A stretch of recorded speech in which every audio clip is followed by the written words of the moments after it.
Asap tak akan hilang jika sumber api tidak juga padam. Kebakaran hutan dan lahan sulit dipadamkan karena luasnya area dan berada di lahan gambut. Asap pun masih pekat dan semakin meluas. Hanya hujan yang bisa memadamkan api yang diprediksi baru akan turun di bulan November.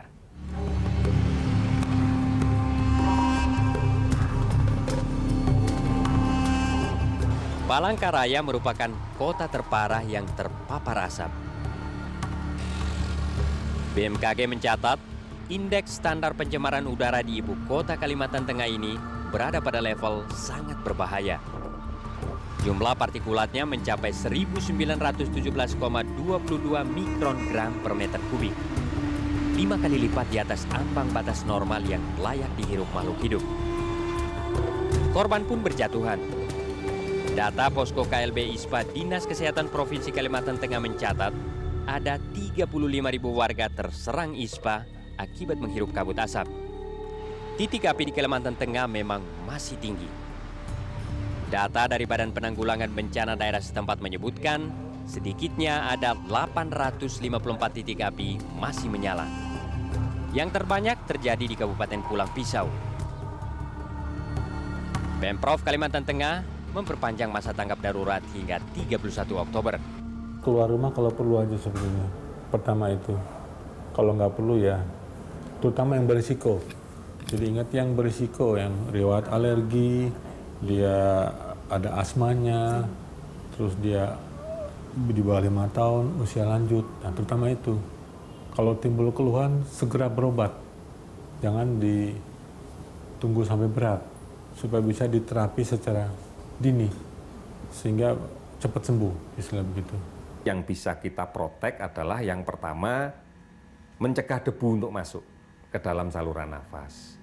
Untuk debu dengan partikel ukuran lebih dari 10 mikron menggunakan masker biasa yang sering bisa kita beli di mana-mana itu sudah cukup efektif untuk menahan supaya tidak masuk di dalam pernafasan.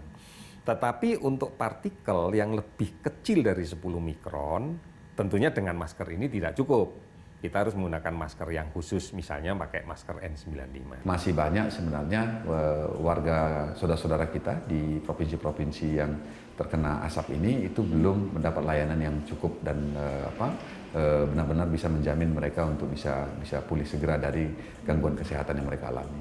Ada yang meninggal? Iya, sudah ada yang meninggal ya, setidaknya di Riau, kemudian di Palangka, Jambi, dan kemudian di Kalimantan Tengah. Untuk meminimalisir efek asap, organisasi non-pemerintah asal Singapura terjun membantu. Menggandeng ornop dalam negeri yakni Walhi dan Gerakan Anti Asap, mereka membagikan 25.000 masker standar N95 kepada warga Palangkaraya. Yang dibagikan masker khusus untuk menyaring partikulat di tengah semakin berbahayanya kualitas udara. Pemerintah kita tidak pernah membagikan masker yang standar gitu. Sosialisasi juga tidak ada kan tentang bahaya asap. Jadi masker yang standar itu adalah N95 yang bisa memfilter partikulat-partikulat itu. Sehingga kemudian mereka melihat di sini akses tidak ada untuk dapatkan masker itu. Kemudian juga pembagian juga tidak ada. Oke, jadi kami punya banyak. Mereka katakan kami punya banyak N95. Jadi ayo kita kumpulkan, kita bantu masyarakat di Kalimantan. Namun masker bantuan lembaga Singapura ini dinilai tidak cocok untuk korban kabut asap akibat kebakaran hutan. Masker yang dipakai biasanya kalau di rumah sakit ada istilahnya masker surgical ya. Itu yang masker-masker memang yang dapat ukurannya sangat kecil, dapat menahan debu-debu ya. Yang memang secara fisiologis dapat menahan debu-debu yang dihirup, tidak masuk ke saluran napas. Beda N95 itu untuk yang virus-virus misalnya influenza virus flu burung. Ketidaksiapan pemerintah daerah mengantisipasi bencana asap selalu berulang. Hasil pantauan Kementerian Kesehatan, pemerintah daerah tidak tanggap mengantisipasi dampak kebakaran hutan dan lahan. Padahal peristiwa ini selalu berulang tiap tahun. Kita tanya kesiapan mereka. Kita menanyakan ke mereka berapa prediksi kelompok rentan yang akan timbul manakala nanti akan terjadi asap yang luar biasa. Kemudian berapa masker yang sudah disiapkan? Karena bagaimanapun juga upaya pengurangan risiko yang paling bagus adalah masker. Mencegah jangan sampai orang menjadi sakit. Kemudian yang berikutnya kita menanyakan cadangan obat-obatan untuk penyakit yang diprediksikan. Pada saat asap ini penyakit yang diprediksikan adalah infeksi saluran pernafasan, iritasi mata, iritasi kulit. Ini kita cek ketersediaan obat itu. Kemudian kita cek juga ketersediaan fasilitas kesehatan yang ada. Buktinya adalah bahwa pada APBD dia, mereka tidak menganggarkan untuk membeli masker dalam jumlah yang lebih banyak.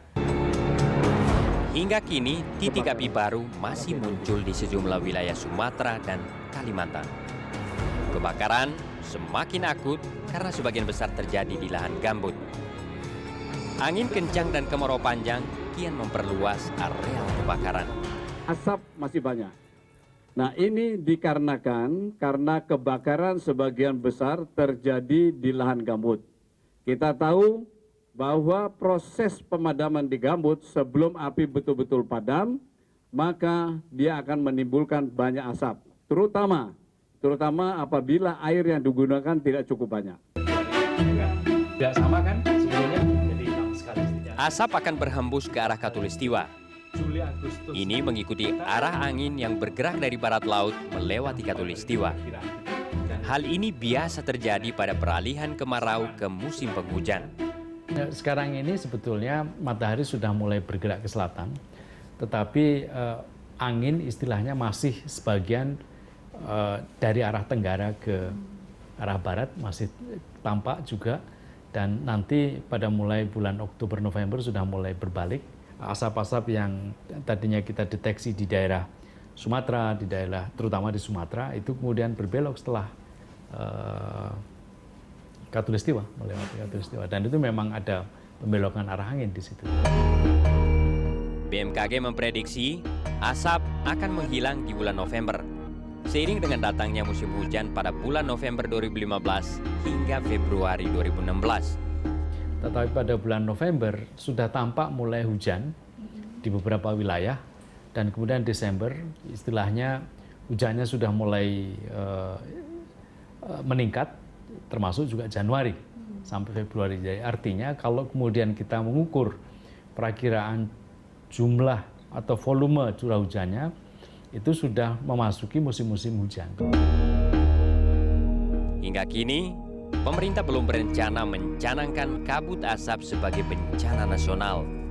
Indikator untuk menyatakan status maupun tingkatan bencana, apakah itu bencana daerah, kabupaten, provinsi maupun nasional, itu berdasarkan indikator jumlah korban, kerugian, kerusakan harta benda, kerugian ekonomi yang ditimbulkan, kemudian juga luasnya wilayah yang terdampak.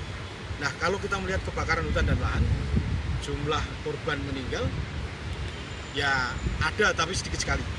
Tapi kalau kita melihat luasannya, ada 6 provinsi yang terhubung. Nah, dalam hal ini yang penting adalah bagaimana keberfungsian pemerintah daerah. Bencana nasional atau tidak, yang pasti dampak asap sudah mengalir hingga ke negeri jiran. Kementerian Pendidikan Malaysia meminta semua sekolah libur.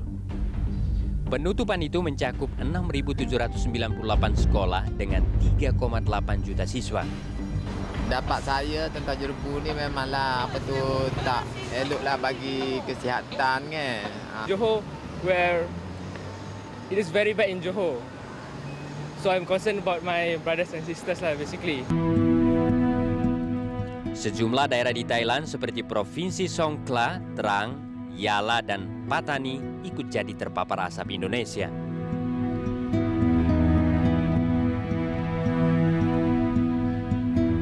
Sampai kapan asap jadi momok di negeri ini?